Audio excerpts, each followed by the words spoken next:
Hello dear aspirants, આપ સર્વેનું અમારી YouTube channel game changing સાયકોલોજીમાં હાર્દિક સ્વાગત છે. આજના વિડીયોમાં આપણે પ્રોબેશન ઓફિસર, ચીફ ઓફિસર અને અન્ય કેટલીક સરકારી પરીક્ષાઓ માટે સમાજ કાર્ય એટલે કે સોશિયલ વર્ક સબ્જેક્ટ અગત્યનો છે. અને સાથે સાથે જે વિદ્યાર્થીઓ બેચલર ઇન સોશિયલ વર્ક અને માસ્ટર ઇન સોશિયલ વર્ક સાથે સંકળાયેલા છે તો એમને માટે પણ આ વિડીયોઝ ખૂબ અગત્યના છે.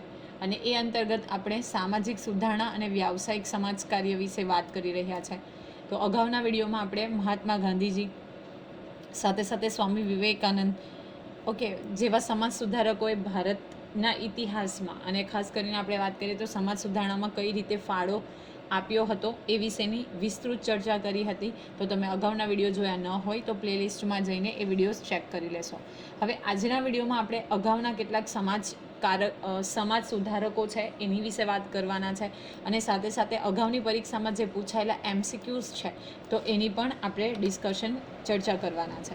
તો નેક્સ્ટ સમાજ સુધારક છે જેમણે ખૂબ અગત્યનું કામ કર્યું છે એ છે જ્યોતિબા ફૂલે. તો ભારતીય સમાજને સુધારણાની દિશા તરફ લઈ જવા માટે એક સમાજ સુધારક તરીકે જ્યોતિબા ફૂલેનું આગવું પ્રદાન છે. 1857માં પૂનામાં તેમણે કન્યા શાળાની સ્થાપના કરી. વિધવા પુનઃલગ્ન, બાળ લગ્ન અને બહુપત્ની પ્રથા નાબૂદ કરવાના પ્રયત્ન કર્યા હતા. સાથે સાથે 1873માં સત્યશોધક સમાજની સ્થાપના કરી. ઘણી બધી વખત બે ક્વેશ્ચન પૂછાયેલા છે કન્યા શાળાની સ્થાપના. તો 1857ના વર્ષમાં પૂનામાં કન્યા શાળાની સ્થાપના કરવામાં આવી અને ખાસ કરીને સત્યશોધક સમાજ, ખૂબ અગત્યનો પ્રશ્ન જે છે 1873માં સત્યશોધક સમાજની સ્થાપના જ્યોતિબા ફૂલે દ્વારા કરવામાં આવી હતી. એ સમયની આપણે વાત કરીએ તો લોકો ઘણા સુપરસ્ટિશન્સ એટલે કે અંધશ્રદ્ધામાં માનતા હતા. તો સત્ય તરફ સમાજને દોરી જવા માટે શું હકીકતો છે, શું સત્ય છે એ વિશે સત્યશોધક સમાજની સ્થાપના જે છે એ જ્યોતિબા ફૂલે દ્વારા કરવામાં આવી. આ દ્વારા મહારાષ્ટ્રમાં સુધારણા ચળવળનું કેન્દ્ર બન્યું. આ સંસ્થા દ્વારા જ્ઞાતિવાદને નાબૂદ કરવાના પ્રયત્ન કરવામાં આવ્યા. સાથે સાથે જે સત્યશોધક સમાજની સ્થાપના કરવામાં આવી એ સંસ્થા દ્વારા જે જ્ઞાતિવાદ કરવામાં આવતો હતો એટલે કે જ્ઞાતિની અંદર ભેદભાવ કરવામાં આવતા હતા તો એને પણ નાબૂદ કરવાનો પ્રયાસ જે છે એ આ સત્યશોધક સમાજ દ્વારા કરવામાં આવી. તો જ્યોતિબા ફૂલેમાંથી બે ક્વેશ્ચન અગત્યના છે. 1857માં પૂનામાં તેઓ કન્યા શાળાની સ્થાપના કરે છે. સાથે સાથે 1873માં સત્યશોધક સમાજની પણ સ્થાપના કરવામાં આવે છે. નેક્સ્ટ છે દાદાભાઈ નવરોજી. તો અંગ્રેજી કેળવણી પામેલા પારસી યુવાનોએ ધર્મ અને સમાજ સુધારણા માટે 1851માં રહેનુમા મઝદ પરબંદ સભાની સ્થાપના કરી. દાદાભાઈ નવરોજી આ સંસ્થાના અગ્રણી નેતા હતા. તો પારસીઓ જે અંગ્રેજી કેળવણી પામેલા હતા એટલે કે જેઓ પાસે ઇંગ્લિશ એજ્યુકેશન હતું અને જેઓ સમાજના જે યુવાનો હતા એમનામાં ધર્મ અને એમને અંધશ્રદ્ધામાંથી બહાર કાઢવા ઈચ્છતા હતા, સમાજ સુધારણા કરવા ઈચ્છતા હતા તો એ લોકો દ્વારા એક સંસ્થાની સ્થાપના કરવામાં આવી હતી. એ સંસ્થાનું નામ હતું રહનુમા મઝદ પરબંદ. અને આ સંસ્થાના જો અગ્રણી નેતાઓની આપણે વાત કરીએ તો એ પૈકી એક હતા દાદાભાઈ નવરોજી. તેમણે શિક્ષણના પ્રચાર ઉપર, સ્ત્રી ઉન્નતિ પર, બાળ લગ્ન વગેરે ઉપર સમાજ કાર્યો કર્યા છે. તેમણે સમાજમાં પરિવર્તન લાવવા તેમજ કુરિવાજો દૂર કરવા સમાજ સેવાના સુધારક તરીકે કાર્ય કર્યું હતું. તો બેઝિકલી સ્ત્રી ઉન્નતિ એટલે કે સ્ત્રીઓનું ડેવલપમેન્ટ થાય, બાળ લગ્ન ઉપર પ્રતિબંધ મૂકવો, સાથે સાથે શિક્ષણનો પ્રચાર કરવો, આ બધી વસ્તુઓ દ્વારા એમણે સમાજમાં પરિવર્તન લાવવાના પ્રયત્નો કર્યા હતા અને સાથે સાથે એક સમાજ સુધારક તરીકે પણ પોતે કામ કર્યું હતું. નેક્સ્ટ છે રામકૃષ્ણ ગોપાલ ભંડારકર. તો રામકૃષ્ણ ગોપાલ ભંડારકર પ્રાર્થના સભાના આગેવાન હતા. 1867માં પ્રાર્થના સભા સમાજની સ્થાપના થઈ હતી. તો આ પણ અગત્યનું છે કે 1867ના વર્ષમાં પ્રાર્થના સમાજની સ્થાપના થઈ. પ્રાર્થના સભા દ્વારા આત્માની ઉન્નતિ પર ભાર મુકાયો.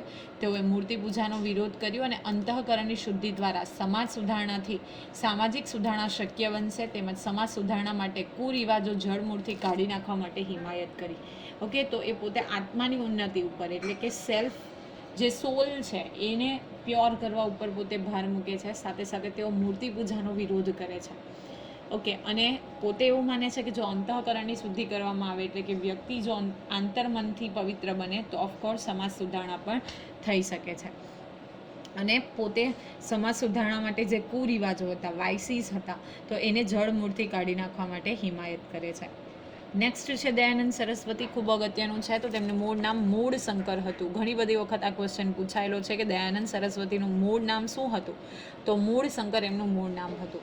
દયાનંદ સરસ્વતી 1875માં આર્ય સમાજની સ્થાપના કરી હતી. Again that question is also important કે 1875ના વર્ષમાં દયાનંદ સરસ્વતી એટલે કે મૂળ શંકર દ્વારા આર્ય સમાજની સ્થાપના કરવામાં આવી હતી. નાનપણથી જ ઈશ્વર વિશેનું જ્ઞાન તેમને પ્રાપ્ત થયું હતું. તેઓએ સરસ્વતી સંપ્રદાયમાં દીક્ષા લીધી અને તેમનું નામ દયાનંદ સરસ્વતી પડ્યું. તો સમહાઉ ફ્રોમ ચાઇલ્ડહુડ ઓનલી એમને ઈશ્વર વિશેનું જ્ઞાન પ્રાપ્ત થયું હતું અને સરસ્વતી સંપ્રદાયમાં એ પોતે દીક્ષા લે છે અને એના પછી એટલે કે દીક્ષા લીધા પછી એમનું નામ જે છે દયાનંદ સરસ્વતી પડે છે. એ પહેલાં એમનું મૂળ નામની આપણે વાત કરીએ તો મૂળ નામ હતું મૂળ શંકર. એમના દ્વારા 1875માં આર્ય સમાજની સ્થાપના કરવામાં આવી હતી. દયાનંદ સરસ્વતી ધાર્મિક સુધારણાના અનુયાયી હતા. તેમના દ્વારા સામાજિક અને શૈક્ષણિક બાબતોમાં સ્ત્રી પુરુષના સમાન હકની હિમાયત કરવામાં આવી હતી. ઓકે, તે એમણે સ્ત્રી અને પુરુષ વચ્ચે સમાન હક હોવા જોઈએ, ઇક્વલ રાઇટ્સ હોવા જોઈએ, એની હિમાયત કરી હતી. પડદા પ્રથાનો વિરોધ કર્યો હતો. ઓકે, તો બેઝિકલી આપણે વાત કરીએ દયાનંદ સરસ્વતી, તો એમના દ્વારા જે પડદા પ્રથા હતો એનો વિરોધ કરવામાં આવ્યો હતો. બાળ લગ્ન પ્રથા બંધ થાય તે માટેના પ્રયાસો પણ કરવામાં આવ્યા હતા અને તેઓ પોતે શિક્ષણના પણ હિમાયતી હતા. તો બાળ લગ્નની જે સિસ્ટમ હતી એ સમયમાં તો એ બંધ થાય અને સાથે સાથે પોતે શિક્ષણના પણ હિમાયતી હતા. નેક્સ્ટ છે રવિશંકર મહારાજ. તો રવિશંકર મહારાજનો જન્મ 1884માં થયો હતો. એક સમાજ સુધારક તરીકે તેમણે ગુજરાતમાં અગત્યની ભૂમિકા ભજવી છે. ગાંધીજીના સંપર્કમાં આવ્યા બાદ ખાસ કરીને આઝાદીની લડતમાં અગત્યની ભૂમિકા ભજવી. આ રવિશંકર મહારાજને જ આપણે મૂક સેવક તરીકે ઓળખીએ છીએ, જેમનો જન્મ જે છે એ રઢુ ગામમાં થયો હતો. દારૂબંધી, દુકાળ, કોલેરા, અતિવૃષ્ટિ વગેરે ઉપર એમણે કાર્યો કર્યા. વિનોબા ભાવે સાથે ભૂદાન ચળવળમાં પણ પોતાનો ફાળો આપ્યો. આ ક્વેશ્ચન પણ અગત્યનો છે કે કયા સુધારકે વિનોબા ભાવે સાથે ભૂદાન ચળવળમાં પોતાનો ફાળો આપ્યો, તો રવિશંકર મહારાજ, જેમને આપણે મૂક સેવક તરીકે પણ ઓળખીએ છીએ. પ્લસ એમણે જે દારૂબંધી છે, દુકાળ, ઓકે, કોલેરા, અતિવૃષ્ટિ વગેરે જેવી કુદરતી જે આપત્તિઓ આવે તો એની ઉપર પણ સમાજને ત્યાંથી બહાર કાઢવા માટેના પોતે કાર્યો કર્યા હતા. નેક્સ્ટ છે સર સૈયદ અહેમદ ખાન. તો અહેમદ ખાનનો જન્મ મુઘલ દરબારમાં ઉમરાવ કુટુંબમાં થયો હતો. 1857ના વિપ્લવના વખતે કંપનીમાં તેઓ સરકારી નોકરી કરતા હતા. તો જ્યારે 1857નો રિવોલ્ટ થાય છે, વિપ્લવ થાય છે, જેને ભારતીય સ્વતંત્રતાનો પહેલો સંગ્રામ તરીકે આપણે ઓળખીએ છીએ, જેમાં મંગલ પાંડે જે છે ફર્સ્ટ શહીદ થાય છે, એટલે કે ફર્સ્ટ માર્ટિયર બને છે. અને એ સમયે પોતે કંપની એટલે કે બ્રિટિશ ઈસ્ટ ઇન્ડિયા કંપની હતી એમાં વર્ક કરતા હતા. 1809માં નિવૃત્તિ પછી ઇંગ્લેન્ડ ગયા અને પાશ્ચાત્ય ઉદારમતવાદથી પ્રભાવિત થયા, એટલે કે જે વેસ્ટર્ન કલ્ચર હતું એનાથી પોતે પ્રભાવિત થાય છે. મુસલમાનોને અંગ્રેજી કેળવણી લઈને પોતાનું પછાતપણું અને રૂઢિચુસ્તતા દૂર કરવાનો આગ્રહ કર્યો. તો એમણે મુસ્લિમોને એવું સજેશન કર્યું કે ઇંગ્લિશ એજ્યુકેશન લેવામાં આવે અને જે રૂઢિચુસ્તતા હતી, ઓર્થોડોક્સ મેન્ટાલિટી હતી, એને દૂર કરવી. 1870માં તહાજલ ઉલ અખલાક નામનું સામયિક બહાર પાડ્યું. તો આ પણ અગત્યનું છે કે 1870માં સર સૈયદ અહમદ ખાન દ્વારા તહાજલ ઉલ અખલાક નામનું સામયિક બહાર પાડવામાં આવ્યું. 1875માં અલીગઢ મુસ્લિમ કોલેજની એમણે સ્થાપના કરી, જે આજે અલીગઢ મુસ્લિમ યુનિવર્સિટી તરીકે ઓળખાય છે. તો 1875માં એમના દ્વારા અલીગઢ મુસ્લિમ કોલેજની સ્થાપના કરવામાં આવી હતી, જે present it is known as Aligarh Muslim university. આમ ભારતીય સમાજ સુધારકોના અથાગ પ્રયત્નો અને તેમના કાર્યો દ્વારા સમાજ સુધારણાનું કાર્ય ખૂબ મોટા પાયે થયું હતું, જેમાં લોક જાગૃતિ, બ્રહ્મો સમાજ, આર્ય સમાજ, પ્રાર્થના સમાજ જેવી વિવિધ સંસ્થા દ્વારા સમાજમાં પરિવર્તન લાવવાના પણ પ્રયત્ન કરવામાં આવ્યા હતા. તો બેઝિકલી આપણે એ ફ્રેઝની વાત કરીએ તો ભારતમાં ખૂબ અંધશ્રદ્ધા જોવા મળતી હતી, કુરિવાજો હતા, અને એટલા માટે જે આપણે ઘણા બધા સમાજ સુધારકો વિશેની વાત કરી, તો એમણે સમાજ ભલે એમનો વિરોધ કરતો હતો છતાં પણ એમણે સમાજને સુધારવા માટે અથાગ પ્રયત્નો કર્યા અને સમાજની સુધારણા માટે ખૂબ મોટે પાયે કામ કર્યું. હવે આપણે જોઈએ સ્વાતંત્ર્યોત્તર સમયગાળો અને રાજ્યની પ્રવૃત્તિઓ ભારતના સંદર્ભમાં. ઓકે, તો વિકાસ માટે કોઈ પણ વ્યૂહમાં અમલીકરણનું માળખું અને તંત્ર ખૂબ મહત્વના છે. આખરે તો તે જ નિશ્ચિત કરે છે કે આયોજિત વિકાસ યોજના તેની ગુણવત્તાની દ્રષ્ટિએ કેટલા અંશે સફળ થશે. તેથી જ રાષ્ટ્રીય વ્યવસ્થા તંત્રોની કાર્યક્ષમતા ઘણી અગત્યની છે. સામાન્ય રીતે ભારતીય આયોજકોના મતે વિકાસની પ્રક્રિયા સમગ્ર સામાજિક વ્યવસ્થાને આવરી લેતી પ્રક્રિયા છે. વધુ ઉત્પાદન, સંપૂર્ણ રોજગાર, આર્થિક અસમાનતા અને સામાજિક ન્યાયની ઉપલબ્ધિ જેવા આદર્શો આયોજનમાં રહ્યા છે. તો તમે સૌ જાણો છો એ પ્રમાણે જ્યારે બ્રિટિશર્સ ઇન્ડિયામાં હતા તો ઇન્ડિયાની જો ઇકોનોમી અર્થતંત્રની વાત કરીએ તો એ સાવ પાયમાલ થઈ ગયો હતો. ધીરે ધીરે આપણને જ્યારે આઝાદી મળી ત્યાર પછી આપણે આપણા જે અર્થતંત્ર છે એને સુધારવાના પ્રયત્ન કર્યા, પંચવર્ષીય યોજનાઓ અમલમાં મૂકી, સાથે સાથે ઉત્પાદન વધારવા ઉપર ફોકસ કર્યો, જેને આપણે ગ્રીન રિવોલ્યુશન, હરિત ક્રાંતિનો કોન્સેપ્ટ છે એ આપણે અમલી બનાવ્યો, રોજગારીની તકો પૂરી પાડવામાં આવી, જે આર્થિક અસમાનતા હતી તો એ સમાન કરવાની પ્રયત્ન કરવામાં આવ્યો, સામાજિક ન્યાયની ઉપલબ્ધિ કરવામાં આવી. તો આ બધી વસ્તુઓ સંભાવ આપણે પહેલેથી પ્લાનિંગ એટલે કે આયોજન કરતા આવ્યા છે. વિકાસ માટેની યોજનામાં સર્વ પર ભાર દેવો જરૂરી છે. સમાજ જીવનના દરેક પાસાને વિકાસ પડશે છે એવું આયોજન પંચ માને છે. તેથી જ આર્થિક આયોજનના ક્ષેત્રને લંબાવીને શૈક્ષણિક, સામાજિક, સાંસ્કૃતિક ક્ષેત્રો સુધી પહોંચાડવા કોશિશ કરાય છે. સી અર્લિયર આયોજન પંચ વોઝ ધેર, એટલે કે પ્લાનિંગ કમિશન વોઝ ધેર. હવે એ પ્લાનિંગ કમિશનનું જે સ્થાન છે એ લેવામાં આવ્યું છે નીતિ આયોગ દ્વારા. તો મેં તમને અગાઉની જ્યારે આપણે યોજનાઓ વિશેની વાત કરતા હતા ત્યારે નીતિ આયોગનું ફૂલ ફોર્મ કીધું હતું, national institution for transforming India. Okay, તો નીતિ આયોગ પહેલાં આયોજન પંચ હતું, એટલે કે પ્લાનિંગ કમિશન. હવે પ્લાનિંગ કમિશન રિપ્લેસ કોના દ્વારા કરવામાં આવ્યું છે? નીતિ આયોગ દ્વારા, એટલે કે national institution for transforming India. અને આજે પણ આ બધી વસ્તુઓ જે છે એમાં પ્લાનિંગ અગત્યનું છે. વિકાસના બૃહદ દ્રષ્ટિકોણને ભારત એક અલગ કલ્યાણ રાજ્ય બન્યું, જેનો નિર્દેશ બંધારણમાં થયેલો છે, જે વિકાસની સમગ્ર પ્રક્રિયાનો લાભ સમાજના દરેક વર્ગને એક સમાન રીતે મળે એવી અપેક્ષા કરવામાં આવી. સમાજના નબળા વર્ગો તેમજ સ્ત્રીઓની શૈક્ષણિક અને આર્થિક જરૂરિયાતો ઉપર ધ્યાન આપવા માટે બંધારણ વિશેષ પ્રોત્સાહન આપે છે. તો બેઝિકલી આ તમે એને યાદ રાખો તો પણ ચાલશે કે દરેકે સમાજના દરેક વર્ગ છે એને એક સરખો લાભ મળી રહે. પ્લસ જે અગાઉની સ્થિતિની આપણે વાત કરીએ તો જે સમાજના નબળા વર્ગો હતા, સ્ત્રીઓની વાત કરીએ તો એ લોકોની સ્થિતિ જે હતી એ દયાજનક હતી. તો એને આર્થિક જરૂરિયાતો પર ધ્યાન મૂકવું, સાથે સાથે શૈક્ષણિક જરૂરિયાતો ઉપર પણ ધ્યાન મૂકવામાં આવ્યું. અને જે બંધારણ છે એ વિશિષ્ટ રૂપે શું કરવામાં આવે છે, એમાં બધી વસ્તુઓનું ધ્યાન રાખવામાં આવે છે. હવે ભારતના વિકાસના જુદા જુદા અભિગમો છે, તો એમાં મુખ્ય અભિગમોની આપણે વાત કરીએ તો અગત્યનું છે કલ્યાણનો અભિગમ, સમાનતાનો અભિગમ, ગરીબ વિરોધી અભિગમ, કાર્યક્ષમતા અભિગમ અને સશક્તિકરણનો અભિગમ. કયા કયા અભિગમો છે? તો કલ્યાણનો અભિગમ, સમાનતાનો અભિગમ, ગરીબી વિરોધી અભિગમ, કાર્યક્ષમતા અભિગમ અને સશક્તિકરણનો અભિગમ. તો સૌપ્રથમ આપણે વાત કરીએ કલ્યાણના અભિગમ વિશે. તો કલ્યાણના અભિગમમાં વ્યક્તિને નિષ્ક્રિય સહાય મેળવનાર તરીકે જોવામાં આવે છે. મુશ્કેલ પરિસ્થિતિમાં તેને કેટલીક રાહત અપાય છે. આ અભિગમની ઘણી લાંબી પરંપરા છે. મુશ્કેલીમાં મુકાયેલા લોકોને મદદ પૂરી પાડતા ચર્ચ જેવા વિવિધ સંગઠનોથી તેની શરૂઆત થયેલી છે. આપણે અગાઉ પણ જોયું હતું ઇંગ્લેન્ડના પરિપ્રેક્ષ્યમાં કે જ્યાં જે ચર્ચ હતા અને ત્યાંના જે પ્રિસ્ટ હતા, પાદરીઓ, તેમના દ્વારા શું કરવામાં આવતું હતું કે જરૂરિયાતમંદોને મદદ પૂરી પાડવામાં આવતી હતી. તો સંભાવેનો કોન્સેપ્ટ જે છે એની સાથે સંકળાયેલો છે. અભિગમમાં એક પણ યોજના કે કાર્યક્રમ એવા નહોતા જેમાં સત્તાના પુનઃ વિતરણની જરૂર ઊભી થાય, જેને લીધે સભા યોજના રાજકીય રીતે વધુ સરળ હતી, તાંત્રિકી રીતે પણ વધુ સરળ હતી. આથી તેને વધુ લોકપ્રિયતા મળી. મોટાભાગના સ્વૈચ્છિક સંગઠનો, ચર્ચ, કેટલાક સ્ત્રી સંગઠનો તથા સરકાર દ્વારા અભિગમથી કામ થયા અને થાય છે. તો કલ્યાણના અભિગમની વાત કરીએ તો આપણે પહેલાં પણ જોયું હતું કે સંભાવ આપણે જો વેદની વાત કરીએ તો એમાં પણ એવું લખવામાં આવેલું છે અને એવી આપણી મેન્ટાલિટી છે કે જો આપણે કોઈકને મદદ કરીએ તો એ આપણા કર્મ સુધરે છે. ઓકે, મોક્ષની પ્રાપ્તિ થાય છે.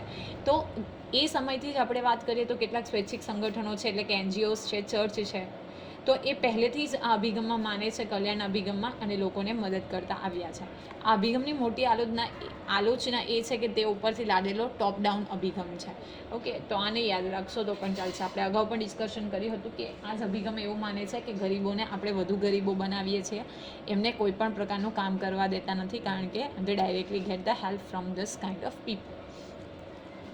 નેક્સ્ટ છે સમાનતાનો અભિગમ. તો ઇક્વિટી એટલે કે સમાનતાના અભિગમ કલ્યાણના અભિગમ કરતાં ઘણો જુદો છે. 1970ની શરૂઆતમાં અમેરિકામાં વિકાસની પ્રક્રિયા સાથે સંકળાયેલા કેટલાક સ્ત્રી સંગઠનો દ્વારા અભિગમની શરૂઆત થઈ. એક રીતે કહી શકાય કે સમાનતાના અભિગમના મૂળ નારીવાદી વિચારસરણીમાં રહેલા છે. તો આ અગત્યનું છે કે જો આપણે સમાનતાની વાતો કરીએ તો જેન્ડર ઇક્વાલિટી એટલે કે મેલ અને ફિમેલને સરખો ન્યાય મળવો જોઈએ, તો એ બેઝિકલી નારીવાદી વિચારસરણીમાં આ અભિગમના મૂળ જે છે આપણે જોઈ શકીએ છીએ. આ અભિગમના મૂળ 1970ની શરૂઆત જે ઇક્વિટી રાઇટ મુવમેન્ટમાં થઈ એમાં પડેલા દેખાય છે. નેક્સ્ટ છે ગરીબી વિરોધી અભિગમ. તો ગરીબી વિરોધી અભિગમ ગરીબો પર વધુ ધ્યાન કેન્દ્રિત કરે છે અને પાયાની જરૂરિયાતના અભિગમની તરફેણ કરે છે.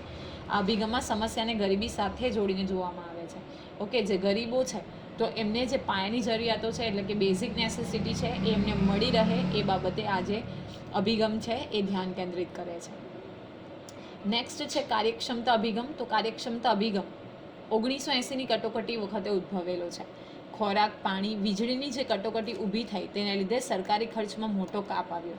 પરિણામે કાર્યક્ષમતા એ ચાવીરૂપ શબ્દ બન્યો. માળખાકીય અનુકૂલન નીતિ જેવું જ્વલંત ઉદાહરણ છે, જેની વિપરીત અસરો પણ હવે સ્પષ્ટ થઈ ચૂકી છે. ઓકે, કાર્યક્ષમતા મતલબ બેઝિકલી જે અભિગમ છે એ 1880ની કટોકટી વખતે ઉદ્ભવેલો છે. ઓકે, એમાં ખોરાક, પાણી, વીજળી એને લક્ષીને શું થાય છે, ઇમરજન્સી એટલે કે કટોકટી ડિક્લેર થાય છે અને એને કારણે સરકાર જે ખર્ચ કરતી હતી એ બધી વસ્તુ પાછળ એ શું કરી દે છે, ઓછો કરે છે.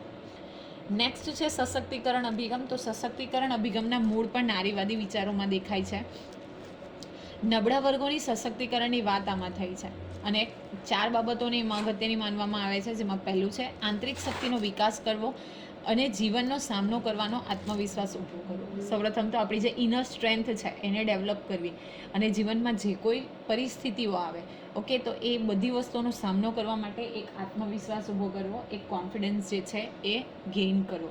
નેક્સ્ટ, જીવન માટે પોતાની પસંદગી નક્કી કરવાનો હક આપવો. કોઈ પણ મેટરની પસંદગી કરવી છે જીવન માટે તો એ પસંદગી કરવાનો હક પૂરો પાડવો. નેક્સ્ટ, પોતાના જીવનને અસર કરતી સામાજિક પ્રક્રિયાઓને પ્રભાવિત કરવાની શક્તિ આપવી.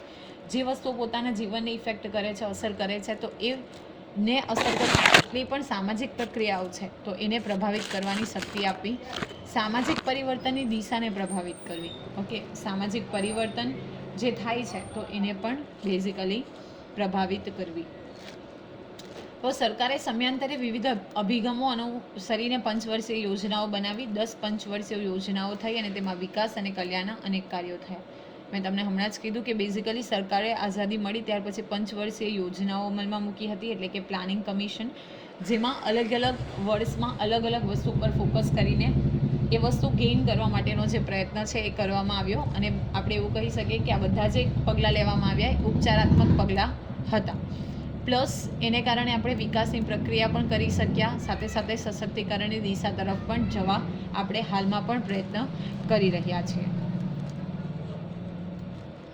સ્વતંત્રતા પછી આપણે સરકારતંત્ર દ્વારા જે સમાજ કાર્ય થયું તે મુખ્યત્વે ગાંધી વિચારસરણી અને આગળ દર્શાવેલ અભિગમો ઉપર પ્રેરિત હતું.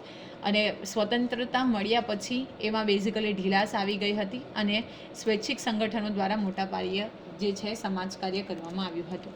હવે આપણે કેટલાક કન્ક્લુઝન જોઈએ તો 19મી સદી દરમિયાન વિવિધ સામાજિક અનિષ્ટની ઓળખ એ સામાજિક નવીનીકરણના પ્રયાસ માટે એક મહત્વનું પ્રારંભિક બિંદુ બન્યું. એમાં જે વિવિધ સમાજ સુધારકો હતા, જે પૈકી રાજા રામમોહન રાય, સ્વામી દયાનંદ સરસ્વતી, સ્વામી વિવેકાનંદ, મહાદેવ ગોવિંદ રાનડે, ઈશ્વરચંદ્ર વિદ્યાસાગર, મહાત્મા ગાંધી, જ્યોતિબા ફૂલે, રવિશંકર મહારાજ, રામકૃષ્ણ ગોપાલ ભંડારકર, દાદાભાઈ નવરોજી, સર સૈયદ અહમદ ખાન, એ બધા વ્યક્તિઓ એવું માનતા હતા કે સમાજમાં પછાતપણાની જે અજ્ઞાનતા છે એની પ્રગતિ અને વિકાસ માટે અવરોધકારક છે અને જવાબદાર છે. એઓએ ધાર્મિક શાસ્ત્રનો અભ્યાસ કર્યો, ધાર્મિક અને સામાજિક પ્રથાઓની ટીકા કરી. તેમના મતે સમાજ પુરુષ અને સ્ત્રી બંનેને સ્વતંત્રતા અને સમાનતાની કલ્પના પર આધારિત હોવું જોઈએ. અને પોતે શું કરે છે કે સમાજમાં ધર્મ સુધાર્યા વિના કોઈ પરિવર્તન શક્ય નથી એવું એ માને છે. તો આ દરેક સમાજ સુધારકો એવું માને છે કે ધર્મના નામે જે આડંબરો થતા હતા, અંધશ્રદ્ધા થતી હતી, એ બધી વસ્તુઓને બંધ કરવામાં આવે અને જો ધર્મમાં જ સુધારો કરવામાં ન આવે તો સમાજમાં કોઈ પણ રીતે પરિવર્તન શક્ય નથી એવું આ સમાજ સુધારકોનું માનવું હતું. તો બેઝિકલી આ જે ચેપ્ટર છે એમાં આપણે ભારતના પરિપ્રેક્ષ્યમાં કયા સમાજ સુધારકોનો સમાજ સુધારણા માટે કેવો ફાળો રહ્યો એ વિશેની ડિટેલ ચર્ચા કરી. હવે આ ચેપ્ટરમાંથી પૂછાયેલા કેટલાક પ્રીવિયસ યરના PYQs છે, એટલે કે પ્રીવિયસ યર ક્વેશ્ચન્સ છે, એ તરફ આપણે એક ધ્યાન કરીએ. તો ફર્સ્ટ ક્વેશ્ચન છે, રાજા રામમોહન રોય દ્વારા થયેલ સુધારવાદી પ્રવૃત્તિઓ કઈ છે? ઓપ્શન નંબર એ સતી પ્રથાનો અંત, ઓપ્શન બી બ્રહ્મો સમાજની સ્થાપના, ઓપ્શન નંબર ડી ગામ સ્વચ્છતા and option number D A and B both. તો ગામ સ્વચ્છતા તો મહાત્મા ગાંધીજીની હતી, તો સતી પ્રથાનો અંત અને બ્રહ્મો સમાજની સ્થાપના બંને પ્રવૃત્તિઓ રાજા રામમોહન રાય દ્વારા કરવામાં આવી હતી. તો here the correct answer is option D. Let's check the next question. Arya સમાજની સ્થાપના કોણે કરી હતી? Option number A Ishwarchandra Vidyasagar, option number B Jyotiba Phule, option number C Dayanand Saraswati and option number D Ramkrishna Gopal Bhandarkar. So here the correct answer is option number C Dayanand Saraswati દ્વારા આર્ય સમાજની સ્થાપના કરવામાં આવી. નેક્સ્ટ છે રામકૃષ્ણ મિશનની સ્થાપના કોણે કરી હતી? Option number A Swami Vivekananda, option number B Jyotiba Phule, option C Dayanand Saraswati and option D is Ravishankar Maharaj. So here the correct answer is option number A Swami Vivekananda દ્વારા રામકૃષ્ણ મિશનની સ્થાપના કરવામાં આવી. નેક્સ્ટ સત્યશોધક સમાજની સ્થાપના કોના દ્વારા કરવામાં આવી હતી? હાલમાં જ આપણે આ વિડીયોમાં ડિસ્કશન કર્યું. Option number A Ishwarchandra Vidyasagar, option number B Jyotiba Phule, option number C Dadabhai Naoroji and option number D Ramkrishna Gopal Bhandarkar. So here the correct answer is option number B Jyotiba Phule દ્વારા સત્યશોધક સમાજની સ્થાપના કરવામાં આવી હતી. Let's check the next question. ભારતના વિકાસમાં કુલ કેટલા અભિગમો છે? હાલમાં જ આપણે ડિસ્કશન કર્યું. Option number A 5, option number B 4, option number C 6 and option number D 3. So here the correct answer is option number A 5 અભિગમ છે, એટલે કે 5 જે એપ્રોચીસ છે ભારતના વિકાસના પરિપ્રેક્ષ્યમાં છે. Let's check the next question. ગાંધીજીએ સમાજ સુધારણા માટે કયા સંગઠનની સ્થાપનાની વાત કરી હતી? ઓપ્શન એ ખેડૂતો, મજૂરો અને યુવાનોના સંગઠનની, ઓપ્શન નંબર બી ખેડૂતો અને યુવાનોના સંગઠનની, ઓપ્શન નંબર સી ખેડૂતો અને મજૂરોના સંગઠનની એન્ડ ઓપ્શન નંબર ડી ખેડૂતો, મજૂરો અને સ્ત્રીના સંગઠનની. So here the correct answer is option number A ખેડૂતો, મજૂરો અને યુવાનોના સંગઠનની મહાત્મા ગાંધીજીએ સમાજ સુધારણા માટે વાત કરી હતી. Let's check the next question. Swami વિવેકાનંદની દ્રષ્ટિએ પ્રભુ સેવા કોને કહેવાય? અગાઉના વિડીયોમાં આપણે ચર્ચા કરી હતી. ઓપ્શન નંબર એ માનવ સેવા, રાઈટ છે. ઓપ્શન નંબર બી રાષ્ટ્ર સેવા, અગેન રાઈટ છે. ઓપ્શન નંબર સી માનવ સેવા તથા રાષ્ટ્ર સેવા અને માનવ સેવા અથવા રાષ્ટ્ર both are the same option.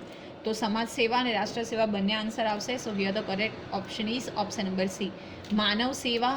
Sorry અહીંયા મિસ્ટેક છે, બરાબર જ છે, અથવા લખેલું છે એટલે બેમાંથી એક, તો આ ઓપ્શન નહીં આવે. Here the correct option is option number C માનવ સેવા તથા રાષ્ટ્રની સેવા. બંને રાઈટ છે, પરંતુ એક ઓપ્શનમાં બંનેનો કરેક્ટ આન્સર આપ્યો છે એટલે તમારે સી ઓપ્શન ટીક કરવું પડશે. અહીંયા ઇટ ઇઝ માય મિસ્ટેક, અથવા લખેલું છે, મતલબ બંનેમાંથી એક, તો એ નથી. માનવ સેવા તથા એટલે કે અને રાષ્ટ્ર સેવાને પોતે પ્રભુ સેવા તરીકે ઓળખાવે છે. Let's check the next question. પ્રાર્થના સમાજની સ્થાપના કોણે કરી હતી? અગત્યનો સવાલ છે. Option A Ishwarchandra Vidyasagar, option number B Jyotiba Phule, option number C Dadabhai Naoroji and option number D Ramkrishna Gopal Bhandarkar. So here the correct answer is option number D Ramkrishna Gopal Bhandarkar દ્વારા પ્રાર્થના સમાજની સ્થાપના કરવામાં આવી. તો આશા રાખું છું કે આ વિડીયોમાં તમને સમજ પડી હશે. વિડીયો પસંદ પડે તો વિડીયોને લાઇક કરી અને શેર કરવાનું ભૂલશો નહીં. અને આવા જ વધુ વિડીયોની અપડેટ્સ મેળવવા માટે even you can subscribe our YouTube channel game changing psychology. Thank you for watching the video. Have a nice day.